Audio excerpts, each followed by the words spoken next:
C.G. Marshall. Once again, it's time for that journey through the world's most mysterious landscape, the complex mind of a human being. What does the mirror show you? Does the mirror know more than appears on the surface? How deeply can it probe? Consider a lady named Helen Stewart. Fred! What is it? Tell me, what is it? Look! Look at what? Look at the mirror. What about the mirror? Well, can't you see? I'm not in it. I'm not in the mirror.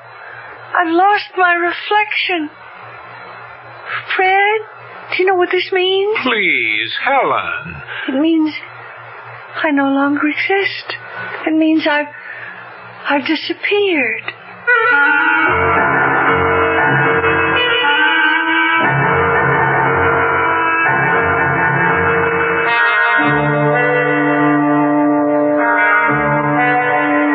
Mystery drama Mirror for Murder was written especially for the Mystery Theater by Sam Dan and stars Celeste Holm. It is sponsored in part by Anheuser-Busch Incorporated, brewers of Budweiser, and by the Kellogg Company, makers of Kellogg's Special K cereal. I'll be back shortly with Act 1.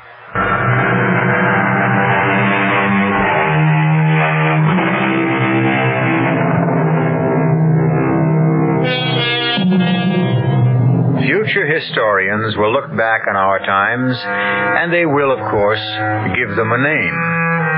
It's fairly safe to assume that our era will probably be called the Age of Women. Women are no longer content merely to cook and clean and care for a man. Some women are quite vocal about it. However, these are not the ones to cause us concern. Men should worry about those quiet ones. For instance, today it's breakfast as usual at the home of Fred and Helen Stewart. This means that, although it's not even 8 o'clock, Fred has already been on the phone for the better part of an hour. But on this particular morning, quiet, uncomplaining Helen Stewart does something shocking. She suddenly reaches over and, for no apparent reason, disconnects the telephone. Helen, why? Why did you do that? Why did you cut me off? I don't know. But Helen, you knew that I was talking to Senator Warren. You cut us off. Senator Warren is an old drunk. James J. Warren is the majority leader. Oh, yes, he is. He certainly is. Senator Warren is the majority leader because he makes a great many major leads, especially with his hands under the table when we're out to dinner. What are you talking about? You know, 15 years ago, if I'd told you that, you'd have punched the senator in the nose. Now you look at me and say, what are you talking about? Helen. Oh, Jim. Yeah, cut off, I guess. Certainly, Jim, I'll hold on. Helen, I simply have to talk to the senator before he leaves. You might want to talk to me before I leave, too. Now, what is that supposed to mean? Just what it sounds like. Look, we can't afford an argument just before I go... When can we afford it? Darling, be sensible. The committee's considering the entire budget. You know what's at stake. Of course. And, Jim, yeah, great. Tonight? No trouble at all. I'll be there.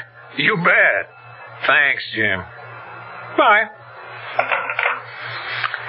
Am I to assume from that conversation that you won't be home to dinner tonight either? Senator Warren wants me to meet with the Finance Committee people for dinner. I see. Well, they have to be brief. Naturally. I'll try to cut it as short as I can. We have tickets for the opera tonight. Remember? Oh. Well, look, why don't you go, and I could pick you up after. If I'm going to go to places alone, I don't have to be married. Oh, Helen, just as soon as all this pressure is off... Poor Fred, you're having so much trouble trying to fit me into your schedule. What are you doing New Year's Eve? I resent that. Do you? If you didn't want me to go into politics, you should have said so. I don't recall that you ever asked me. Darling, this is the big break. Jim Warren is letting me write this bill. It'll be known as the Stewart Act. It'll revolutionize the concept of education throughout the state. From here, I can run for national office. First the House, then the Senate. Yes, well, write me a letter. Let me know how you make out. Well, I want you to help me. Help you? How? Well, just don't add to my... To your problems. Is that what you're trying to say? No. Just be a nice, quiet, obedient little lady. Is that what you mean? Oh, Helen, you can twist the meaning of everything Fred, you say. I'm having a problem. Oh, good Lord. It's 8:30. Fred, we have to talk about it. Yes, but does it have to be this minute? Well, sometimes you have to sit here and just look at me and talk to me and concentrate on me as if I were a human being worthy of your time and your attention. Helen, you know that I love you. Yeah, but that's not enough. You see, something's happening to me, and I'm frightened. What could be happening? I'm scared. I feel as if I'm disappearing. Disappearing? Yes, disappearing, as if I'm fading away, fading out. What does that mean? As if I've become nothing, nobody. Oh, but That's what. I can prove it. There are times, many times, more and more times lately, when I look into a mirror and I sort of become hazy, blurry, and then my image, my reflection, isn't there.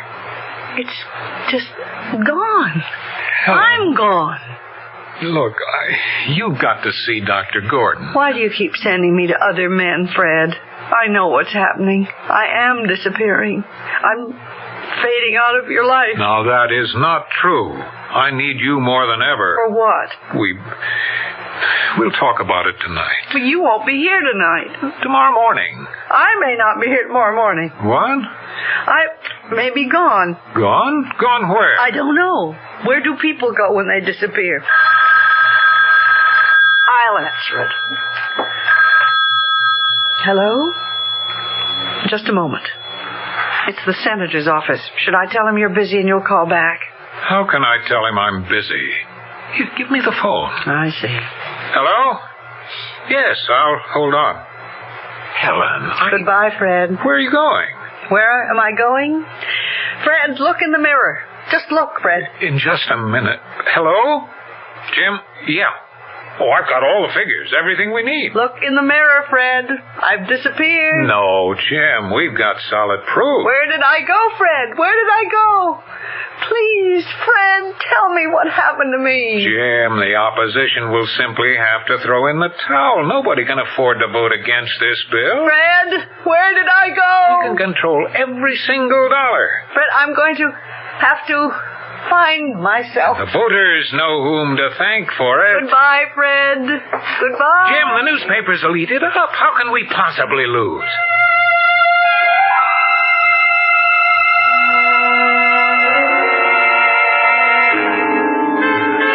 Key to 247, please. Here you are, Miss Craig.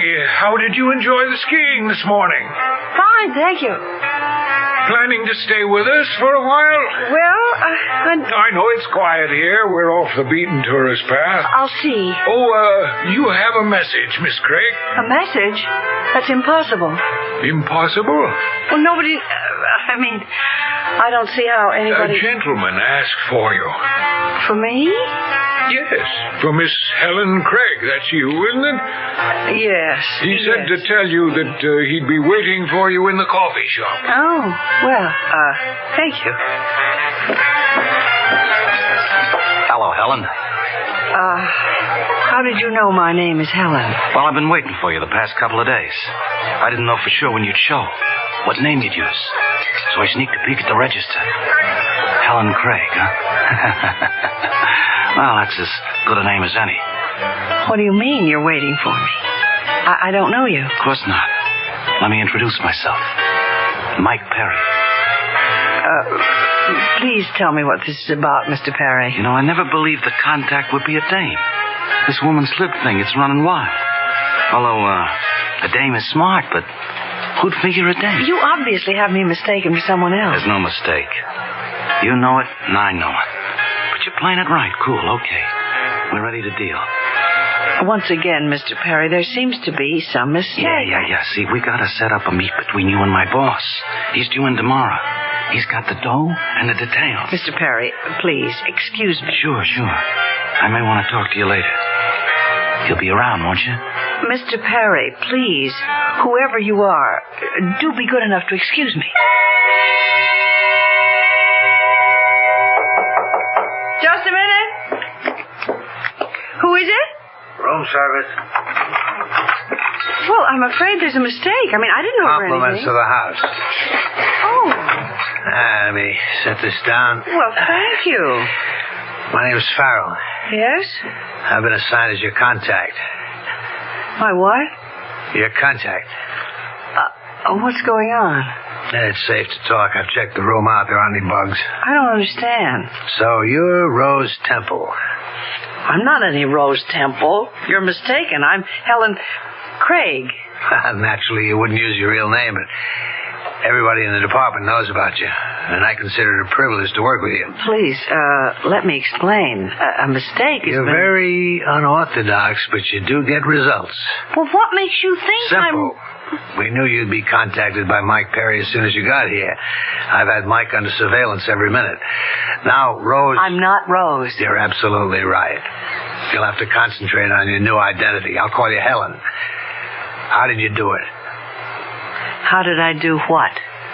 Helen, I'm on your side. How did you get them to think you had all those diamonds?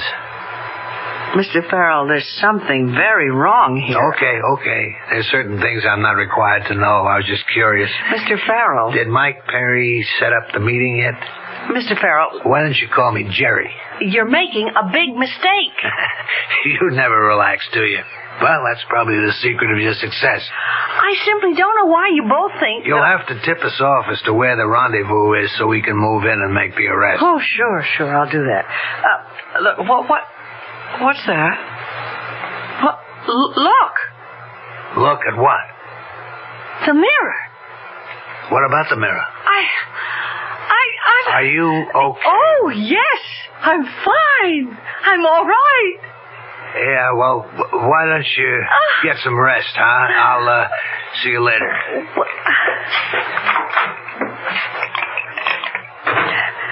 Operator, is there a doctor nearby?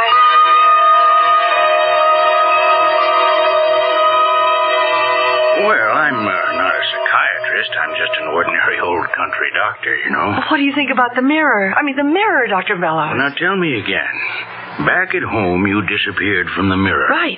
It could be a symbol of how unimportant you think you've become to your I husband. know that. That's why I ran away. I thought I could find myself. Yes, I see. Who are you, really? Oh, I don't want anyone to know. Well, your husband is probably worried. How worried? Worried enough to tell the police to look for me? Well, perhaps, but let's stay with your problem. You ran away to find yourself, and a few minutes ago you looked in the mirror and you saw your image again. Is that what you're telling me? Yes, but But what? the image I saw... Well, I've never seen such an image of myself before. I mean, I'm filled with brightness, a kind of glow. Look in the mirror again. Yes. Yes, it's the same image. It almost hurts my eyes to look. I mean, what does that mean? If that's how you see yourself, then it could mean you've suddenly become important again. I mean, important to someone. Or that I'm having another hallucination. What kind?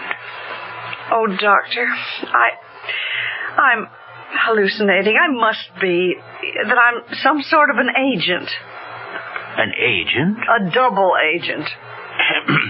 What do you mean? That I'm some sort of secret operative and I'm posing as a member of some powerful gang. I mean, I realize this must sound... No, that's all right. It's all right. Keep talking. Seems I'm here to contact some powerful racketeer, at which time there will be an arrest or a shootout or whatever happens at such a meeting. I don't know. I haven't hallucinated that far yet. And what form does all this take? Well, I've been approached by a man who has identified himself as a member of some gang. And then I've been contacted by someone who's evidently my colleague in a law enforcement agency. Well, does all this happen at night? I mean, could these be dreams? No, it happened less than an hour ago. I actually spoke to the gangster in the coffee shop and to the government agent in my room. Well, then, why do you say these are hallucinations? Well, how could they possibly be anything else?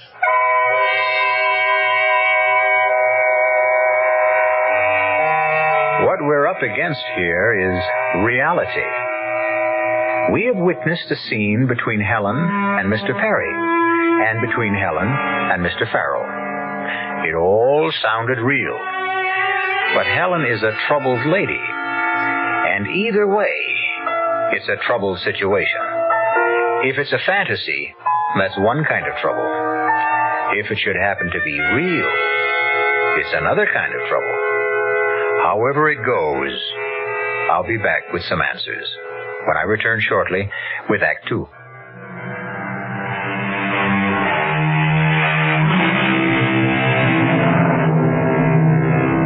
There comes a time in the lives of many women when they feel unwanted, neglected. Gone is purpose, identity. And so they suddenly go out to search for that all-important identity. Such a woman is Helen Stewart, wife of a rising politician.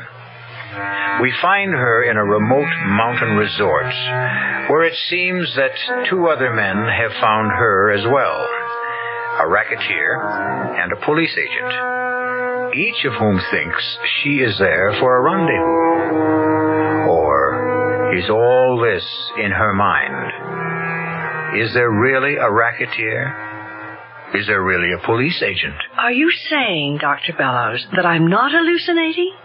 You mean that I've actually been approached? No, but we must consider every possibility. Well, then, what should I do? Well, in addition to everything else, Miss, Craig. Well, if you want to use that name, it's all right with me, but you really should tell me who you are. No. Well, now I can't treat you if you don't trust me. Doctor, you might feel called upon to get in touch with my husband, and I just couldn't stand that. But why? If you should be in trouble psychologically, wouldn't you want him to? No. I left him so I could do something for myself. I'm not going to run back to him at the first sign of trouble. Whatever that trouble is. Well, we must find out what the trouble is.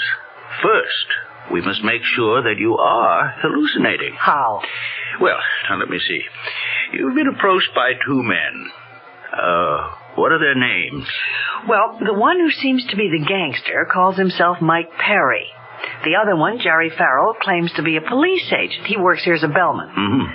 But how is this? Let's find out who they really are. How? Frank Winslow, who owns the place, is a close friend. I can get the information from him. Doctor, why am I doing this? Those two men, I've never seen them before in my life. Why should I? You've probably seen them before. Where? Oh, in the movies, or at least men who resemble them, and you've projected yourself into a situation. What if I keep hallucinating? What if they approach me again? If they do, it's because you want them to. They help to support your need for importance. But I can't go through life What am I going to do? Now look, you've already started to do the right thing. You're trying to come to grips with the problem. Now remember, whatever you do, don't panic. Don't waste your energy. Just be quiet, calm, rational, and everything will be all right.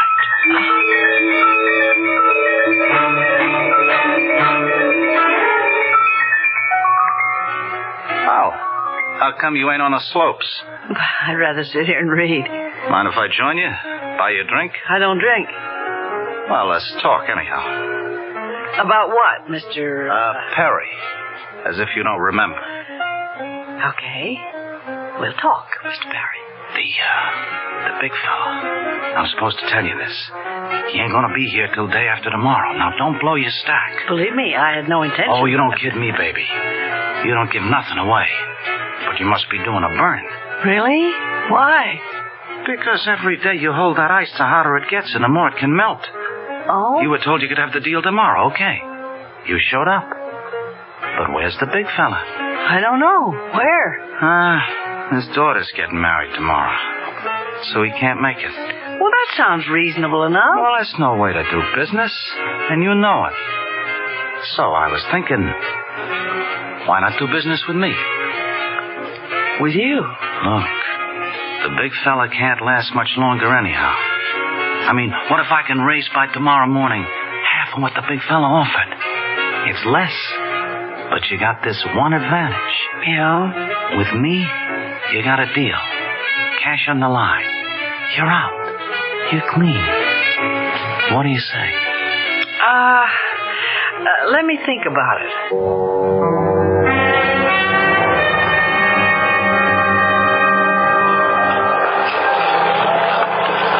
I didn't know you could skate.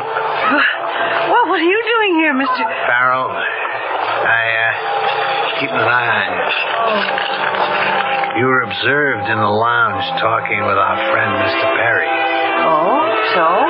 So, let's sit down. Nice, quiet little table. I'll buy you some hot chocolate, and you can tell me about it. Well, I'd rather skate if you don't mind. I need the exercise. That conversation with Perry. Oh, the scheduled meeting can't take place tomorrow.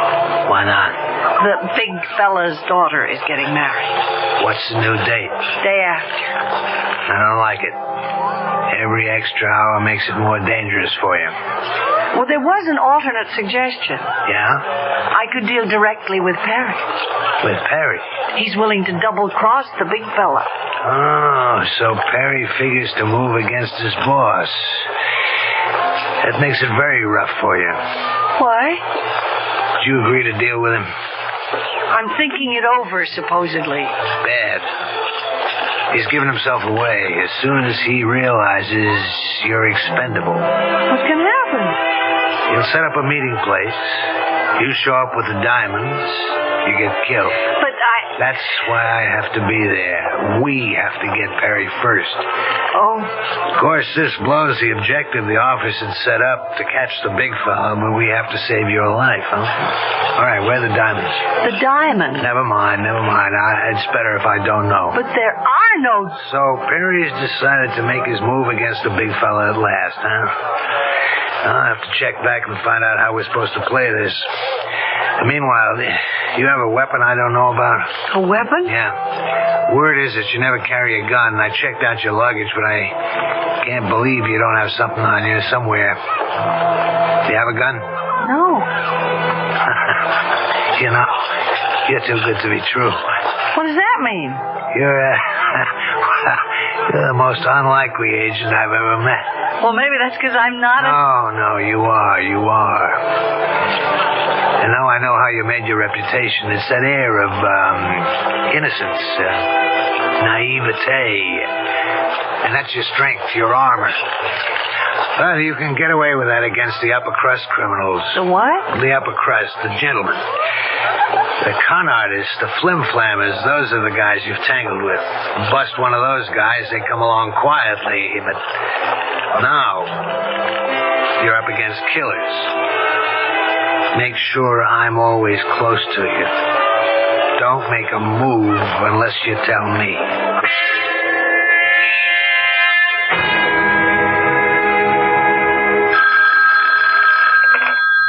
Hello?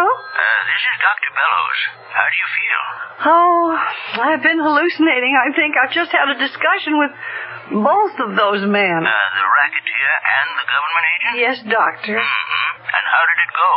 Frightening as it seems so real. Are you near a mirror? Yes? Look at yourself. All right. Huh? What is it? I've never seen myself in such clear outline, such sharp detail. I mean, such brilliant colors. See, you're feeding on your fantasies. I am? These men you're talking to. Yes? Well, I had to go on the basis that anything can be possible until proved otherwise. Doctor, do you mean they can be real? Well, now I don't believe it because I checked up on them.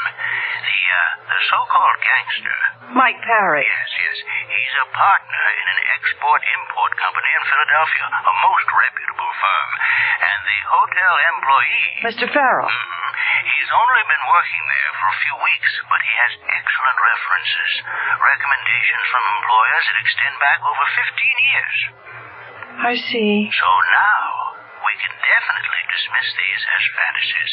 Hallucinations, call them what you will. Yes, I can't tell you how relieved I am, Doctor. The situation was beginning to take a dangerous turn. Well, perhaps you'd better come over here. I'll give you some medication that will let you get some rest, you see. You have to start building yourself up now. Thank you, Doctor. I'll be there right away.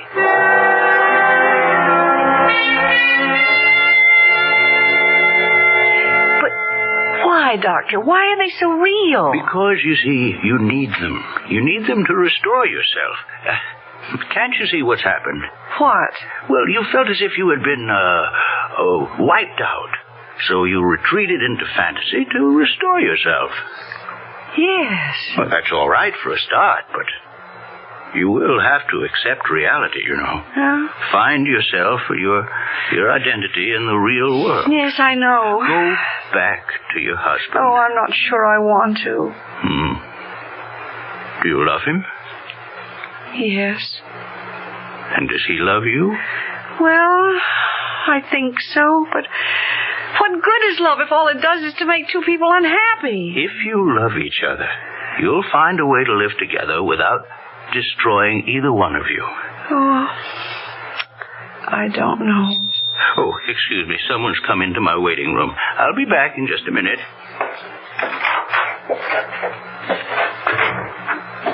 Go back to him? Go back to Fred? Oh, maybe if we could sit down and try to understand. Doctor? Dr. Bellows! What happened? Doctor! Hi. Mr. Perry, what have you done? What does it look like? I just knocked off this quack here. That's what I done. Why, Dr. Bellows. Hey, what's with you, kid? You like to talk to stiffs? You killed him? You've killed Dr. Bellows. Hey, you catch on quick. But why? Why? Because he's working with the cops, that's why. Working with the cops? Sure. He's been asking questions, trying to get a make on me. You know what this means, don't you? It means he's dead. And this is real. He's dead. And this is real.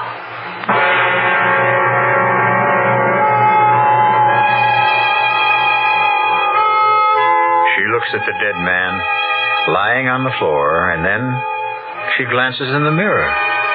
And there she is, larger than life, huge, grotesque. Her dress in the mirror is stained and spattered with red. But that's in the mirror, and she knows that's fantasy. But what is reality, plain and stark, is Dr. Bellows dead on the floor. And the spreading crimson stain on the carpet. That's real. That's death. I shall return shortly with Act 3.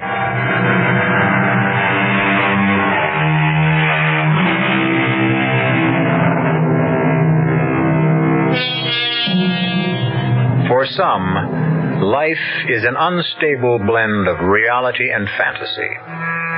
Normal people solve the problem by dreaming fantasy and living reality as nearly as they can. But sometimes common sense, rational thinking crumble under the stress. And then reality and fantasy vie with each other for a person's sanity.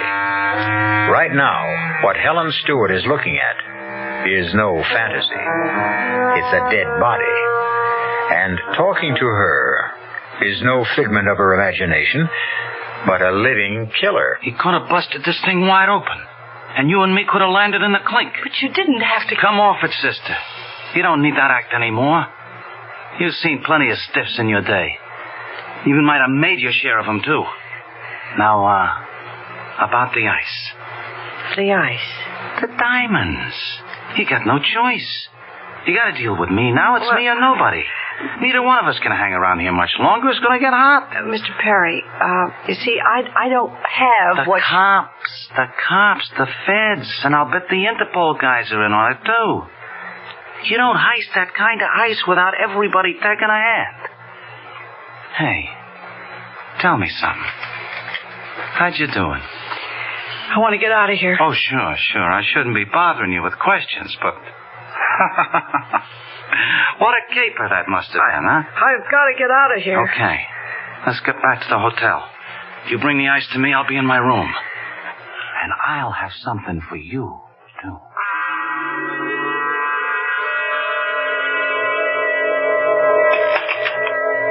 Yes?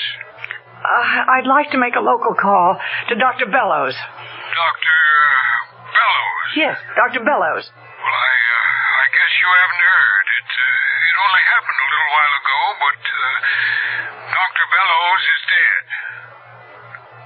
Dead? Yes, he was murdered. Murdered?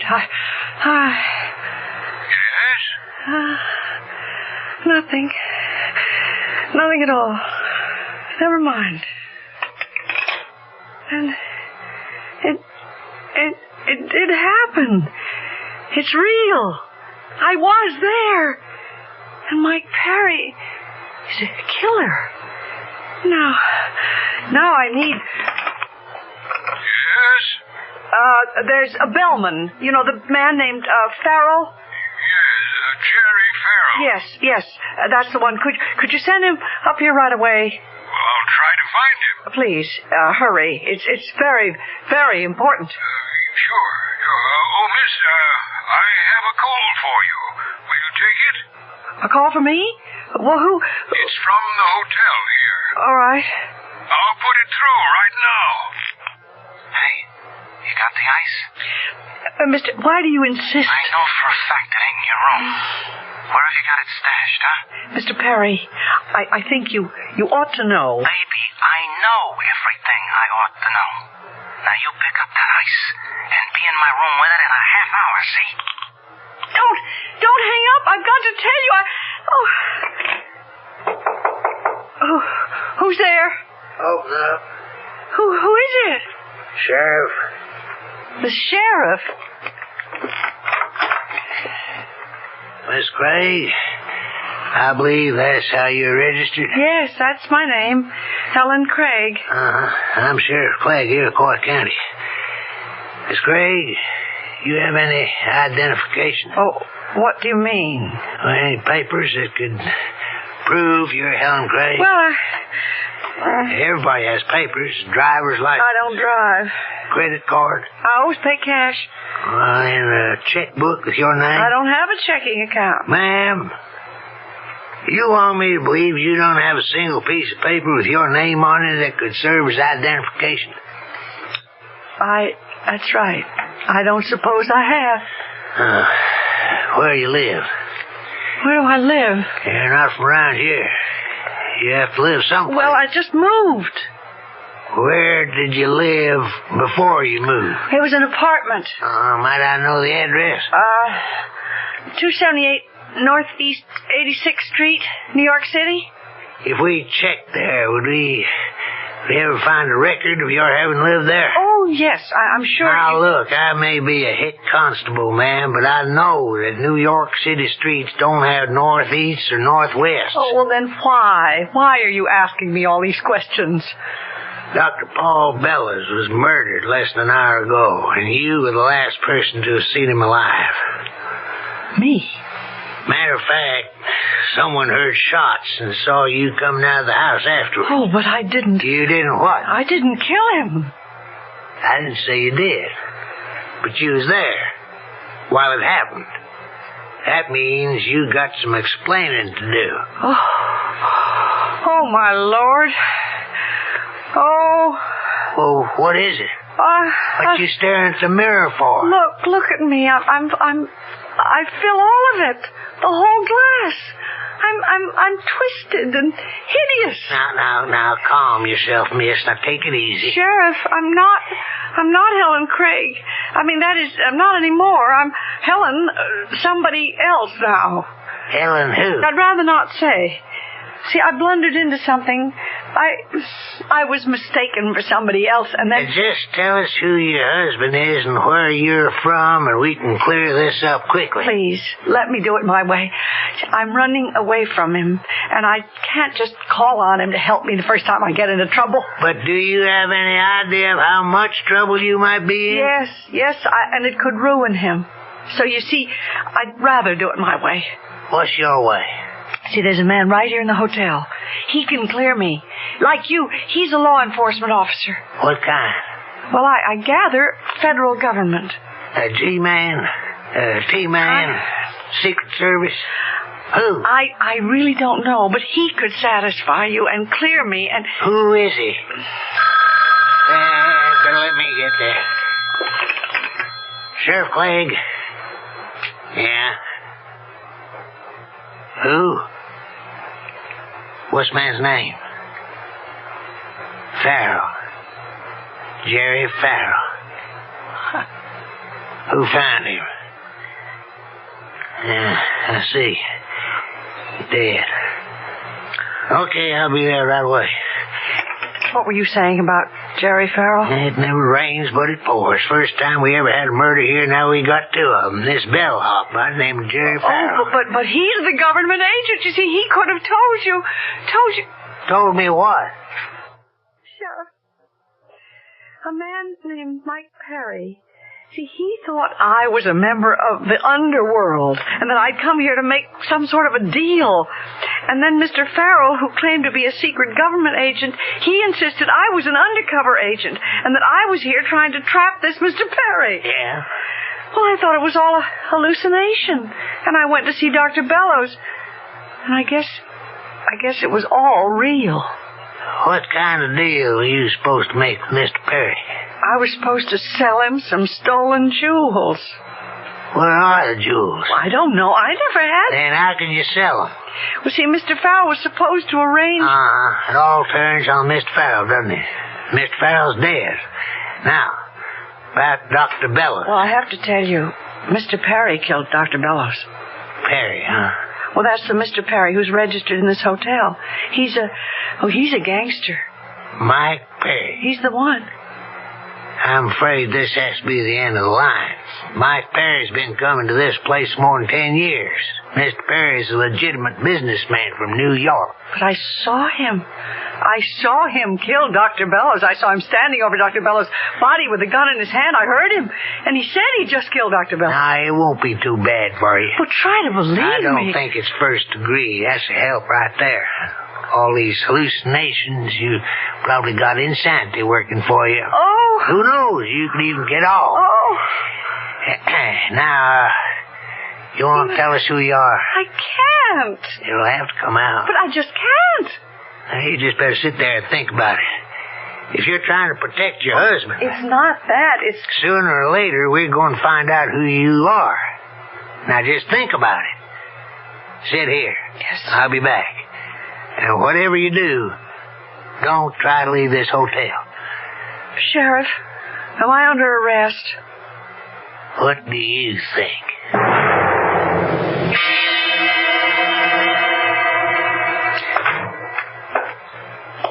Who's there? Who do you think, baby? Oh, Mr. Perry. Well, where's the ice? I don't have it. You don't have it, huh? Now, what are you trying to do? Play me for a sucker? Mr. Perry, I have tried to explain. You would never listen. I'm not who you think I am. You figure you can make a better deal somewhere else? I'm not out to make any deal. Now, will you please leave me alone? No. Not till I get the ice. I'm in enough trouble. The sheriff thinks I killed Dr. Bellows. Don't hand me that. It's true. I'm here to finish the deal. All right. All right. The deal. With the big fella, as you call him. That was for...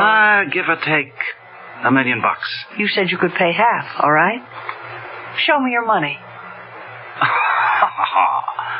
Oh, I see. I see what this is. You want a deal? Where's the money? Well, the money comes later. The money comes now. And I don't think you have it. You know, you could be right. Well, that gun isn't going to help you. Oh, honey, a gun always helps. Shoot, and they'll hear you. Not this time. I got a silencer. And what do you hope? The ice is in this room. I'll find it. Mr. Perry. Meanwhile, I'll just take care of you. Don't! Sheriff. The sheriff. Well, what are you doing here? I saw him walk into your room, so I thought I'd listen. I was wrong about him. Oh, Hey, what's the matter? I think I'm going to faint. Well, don't. Will my husband ever find out? We got to check with the government, see how much of this can be released.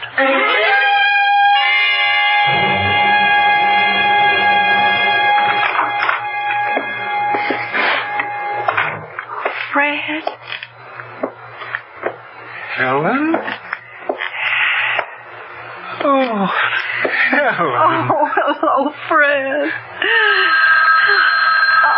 I'll answer it. Hello? Oh, just a minute. It's Senator Warren's office. Oh, that's the call I've been no. Tell them I'm out. Mr. Stewart isn't in right now. Yes, he'll call you back. Goodbye. Where were you? Why? Did you miss me?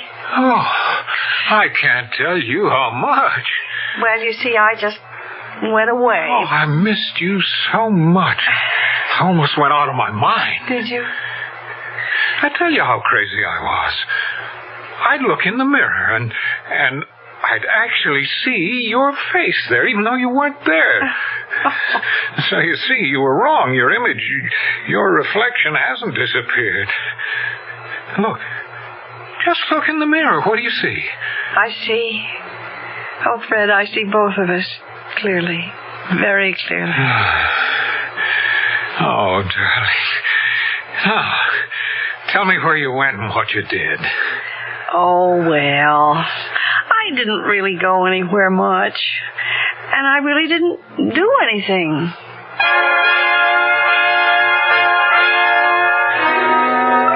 It shows you. What's reflected in a mirror anyhow? What's behind the face you see? Next time you notice a quiet, mousy little matron on a plane, a train, or a bus, don't dismiss her out of hand. Don't dismiss us either. I'll be back shortly.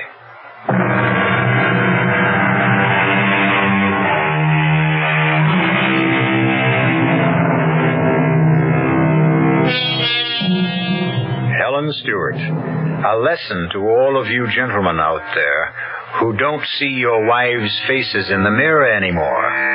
Be very careful, because the next face you might see in the mirror could very well be your own. Our cast included Celeste Holm, Wes Addy, William Redfield, and Robert Dryden. The entire production was under the direction of Hyman Brown. Radio Mystery Theater was sponsored in part by new sugar-free diet 7-Up, Contact, the 12-hour allergy capsule, and Buick Motor Division. This is E.G. Marshall inviting you to return to our Mystery Theater for another adventure in the macabre. Until next time, pleasant dreams.